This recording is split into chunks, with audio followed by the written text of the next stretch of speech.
So where we start an initial treatment now, lucky for us, this happened at practice. We can either do it the very day of at practice for the duration, the remaining duration of practice. We can immediately start this, or the following day at practice, we're getting right back to work on the field in cleats, in pads, in a helmet.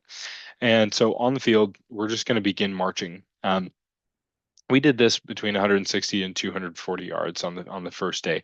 Now this can be broken up with a sled. If you wanted to put a sled around the waist and have them walk with some weight, that can be very helpful in just adding some resistance to the ankle, especially in athletes where you suspect that this is going to be a quicker return to play process. You may want to increase the intensity of the demands that you place on them early on, because if they're going to go back fairly quickly, then you want to make sure you're not going to be detraining very much in other areas.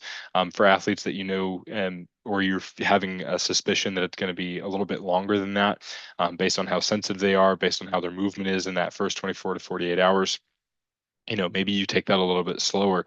But using a sled, using a medicine ball even held out in front of them, while doing some of these marching or sidestepping drills, can be a good way to increase the intensity without really increasing the demand on the hamstring necessarily.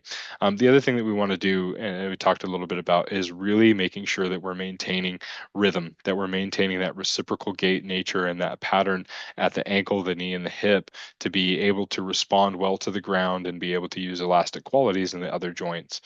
Now in the gym, a lot of this is just going to be upper body training for those first 24, or maybe in the first 3 or 4 days, is just a lot of upper body lifting, pretty minimal in the legs. Some things that you can do for the legs, obviously any kind of thing that is not going to be putting a lot of tension on the hamstrings, that heel elevated squat is going to be just fine. Anything that has a little bit more of a positive shin angle, more quad dominant loading, is going to be fine. Even some hip extension work with the heel fairly close to the glutes is going to be very difficult to activate the hamstring very much.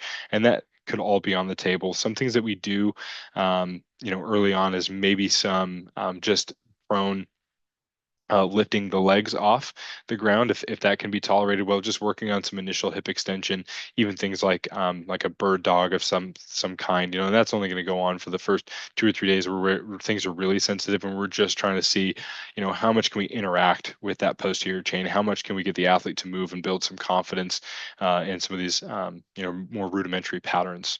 And then using other things like the assault bike, and maybe just upper body only on the assault bike, for some cardiovascular conditioning to maintain that quality as well.